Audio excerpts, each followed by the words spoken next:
Hello everyone, Melderon TV here on part 2 of the Classic and Vanilla WoW Shaman Leveling Guide.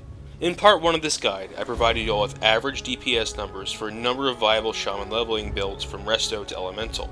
If you are watching this video first, I highly recommend saving it for later and checking out part 1 first, where, in addition to DPS, I go over talent builds, mana conservation tips, race selection, and speed leveling.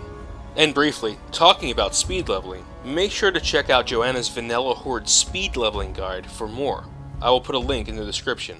In this part 2, I will test the actual speed of each viable spec and build, so you can have a more informed decision on how you want to level your Shaman.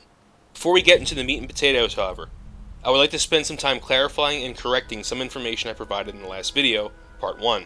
In that video, I stated that as an enhancement shaman or elemental enhancement hybrid, you don't have to use both Lightning Shield and Flame Shock in your rotation. You can use one or the other to save more mana. That is still true, but then I said that Flame Shock is a better choice as Lightning Shield is mana expensive. Well, I was not accurate in saying that. After calculating DPME, or damage per mana efficiency, which is obtained by dividing the total damage by the mana cost, you can see here that Lightning Shield has a higher DPME value than Flame Shock in every rank past rank 1. And by total damage, I mean all 3 charges of Lightning Shield and both the initial damage and the damage over time of Flame Shock. You can see here that Flame Shock does indeed do more total damage, but costs more mana per point of damage compared to Lightning Shield. The 2 graphs on the right of the data show DPME as a function of spell rank. One more thing to consider is Storm Strike. If you have Storm Strike, Lightning Shield actually benefits from the 20% increased damage to nature spell effect without consuming the actual charges that Storm Strike provides. I don't know if this was actually true in Vanilla, but it is true on Light's Hope, the private server I used to do this analysis. In this scenario, Lightning Shield actually does more total damage than Flame Shock and has a higher DPME as well. The dark blue dots above the lighter blue ones on the Lightning Shield graph show the DPME with Storm Strike buff. So if you don't want to use both spells, I would like to retract what I previously said, and I would recommend using Lightning Shield over Flame Shock unless you are a DPS in a dungeon group. In that scenario, Flame Shock is better as it does more damage regardless if you're getting hit or not, but I would still keep Lightning Shield up at all times in this case. I would like to thank both Halsey the Conqueror and Ilbean for bringing this up in the comments of the last video. They also asked about the enhancement talent Improved Lightning Shield, which, when fully ranked, grants an additional 15% damage to Lightning Shield. After going over the DPME of Lightning Shield, this may indeed be a viable choice instead of the 3 points in anticipation for the dodge. Honestly, I think 50% increased damage is not that stunning for 3 whole talent points, but take it if you think it's worth it. Okay, let's get into the speed of each spec. I would like to thank Bite Knight for suggesting this experimental approach. The speed factor is an important addition to the DPS data. To calculate speed, I time myself killing 20 Thunderhead Skystormers in Northern Ashara on my level 55 Shaman Oakenhorn. I know, I guess I have something against hippogriffs. I think it's my hatred of Night Elves, to be honest. Anyway, I picked Ashara because of the chances of someone both killing these mobs or killing me would be pretty low considering most people never set foot in Ashara. The Thunderhead Skystormers are either level 50 or 51. I time myself using these specs, or builds. The first 2 I tested are two-handed enhancement with a fast weapon, with both Rockbiter and Wind Fury weapons. For these I used the Wild Staff. I also tested two-handed enhancement with a slow weapon, with both Rockbiter and Wind Fury weapons. For these I used Princess Theradros' Scepter. I also tested dagger and shield enhancement with both Flame Tongue and Wind Fury weapons. For these I used the Light Force Dirk and the Aegis of Stormwind. I also tested the Elemental Enhancement Hybrid spec with both Flame Tongue and Wind Fury weapons, and for this I also used the Light Forge Dirk and the Aegis of Stormwind. I also tested Restoration with both Flame Tongue and Wind Fury weapons using the Light Force Dirk and the Aegis of Stormwind, just as the other 2 I just talked about. And I also tested Resto as a caster, mimicking in some way the Elemental rotation.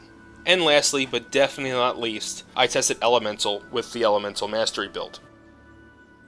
For the two-handed enhancement builds, I used this talent build. Also, I'll briefly show you the gear I wore, other than the weapons, which I already explained. Pause the video if you'd like to see them.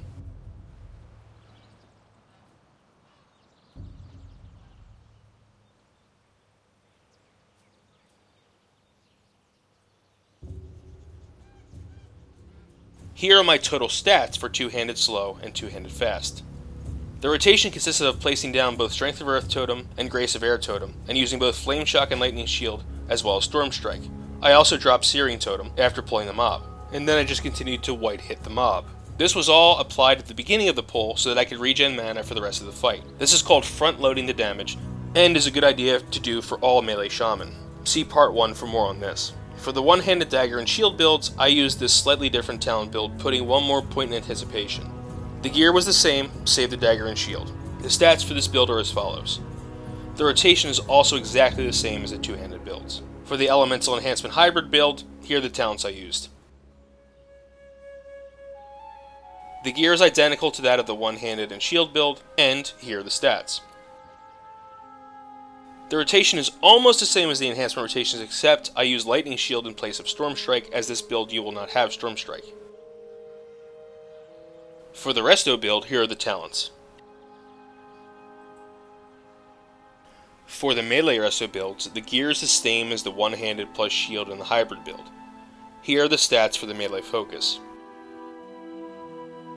I also tested resto with spell damage and intellect gear. I will briefly show you what I wore with this build.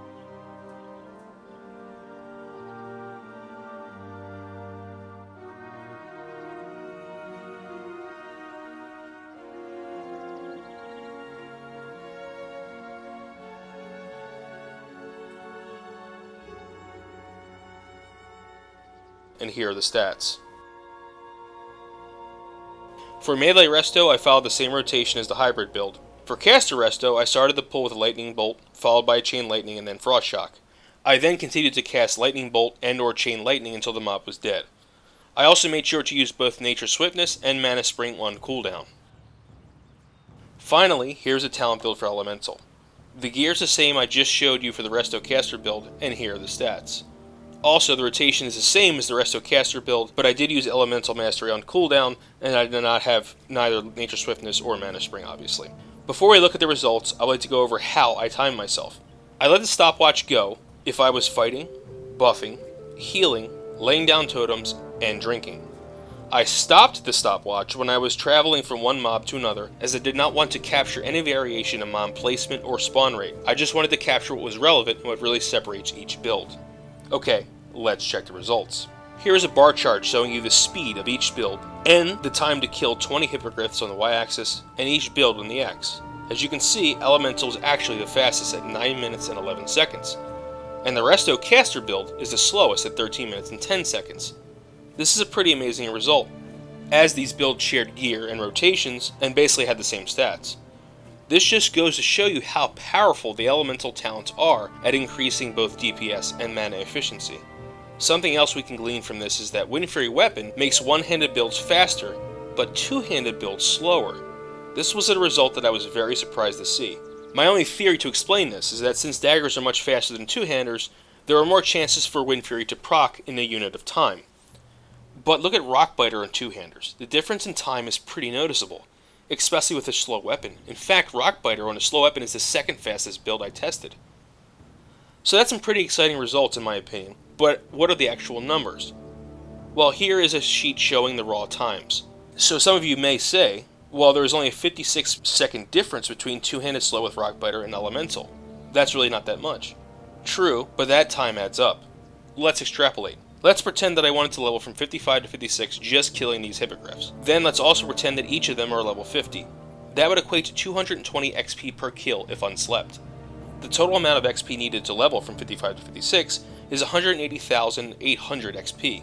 That means I would have to kill 822 level 50 Thunderhead Skystormers, or 41.1 packs of 20 of them. This would mean that the Elemental spec, assuming a consistent 9 minutes 11 seconds per 20, would take 6 hours and 17 minutes to level, and it would take two-handed Rockbiter 6 hours and 56 minutes to level. That is a difference of 39 minutes. That's not a small amount of time if you want to get to level 60 ASAP. If you take the extremes, it would take Resto Caster 9 hours and 1 minute to level. That's 2 hours and 44 minutes slower than Elemental. So you can see the time difference really adds up. Here's a large table showing how long it took me to kill 20 mobs with each spec in the first column, the time it would take to level in the second column, the time difference to level between a spec and the one immediately faster than it in the third column, the percent difference of those values in the fourth column, the time difference to level compared to Elemental in the fifth column, and the percent difference of those values in the sixth column. So what can we conclude from all this data? We saw from the previous episode that Elemental had the highest DPS. and I stated that I wouldn't recommend going elemental because of how much you drink. Well, I'm eating my words now, it would seem. I definitely did drink a lot, but the damage output was so high, fights didn't last long at all. However, I think there was a big caveat that we need to discuss. How do these builds scale with leveling? I think at level 55, I am showing the best of all these builds have to offer. It is important to consider that different ranks of spells are learned at different times, and a lot of these builds are both gear and talent dependent. I think that we all need to take these things into consideration when looking at this data and while leveling. Elemental specifically is a more talent and gear dependent build than the enhancement specs in my opinion. Just look at the difference between Elemental and Restocaster. I don't want to discourage anyone from leveling Elemental, but I just want to say, don't get discouraged if you don't see the big numbers and kill things fast right away. It may take time. I implore others to perhaps analyze each build as they level to paint a more complete picture on how these builds scale with level. There may be a substantial effect on speed. Another point I would like to discuss is the apparent power of Rockbiter for two-handed builds. I was very surprised by this, but I think the consistency Rockbiter provides just wins out over time. Sure, I killed some mobs in 2 to 3 seconds with the Wind Fury build, but it was very rare. However, when Rockbiter crits and Flurry procs, you can really feel the power of each swing. On the other hand, Wind Fury kicks butt with daggers, really increasing the speed in both the hybrid and the one-handed and shield builds. Something that I wasn't as surprised in, since we saw higher DPS with Wind Fury in the last video, but I didn't think he would keep up over time, and it did. Lastly, I would like to highlight the power of the hybrid builds. Both hybrid builds are faster than all other builds except Elemental and two-handed slow with Rockbiter. This is another surprise, as I would have thought two-handed builds would have won out over any one-handed build, but the hybrid build really proved me wrong. This result may provide evidence that the Elemental tree may be a better filler tree for the enhancement builds, as it produces more DPS. However, I can't express enough the importance of the Resto Talent Nature's Guidance, which provides 3% hit to both melee attacks and spells. Perhaps we need some more theory crafting here, and since these mobs were level 50, my chance to hit was higher. Check my previous videos for more build options. Well, ladies and gents, that about covers it all. Let me know if I missed anything, or if anything needs clarification. Also, let me know in the comments what spec and build you will choose to level your Shaman. If you liked this video, please leave a like below. If you enjoy this type of content, or are interested in other types of videos we make here at Def Camp and Melderon TV, don't forget to subscribe and stay tuned for more Def Talk interviews with WoW creators and enthusiasts, Melderon's Classic WoW vlogs, and Super Plate Brothers Let's Plays. Also, join us on Discord to be part of the Def Camp and Melderon TV community, and follow us on Twitter for video updates and more. Links are in the description. Thanks for watching. This is Melderon, signing off. Peace, my Shaman brothers and sisters. May the ancestors be with you.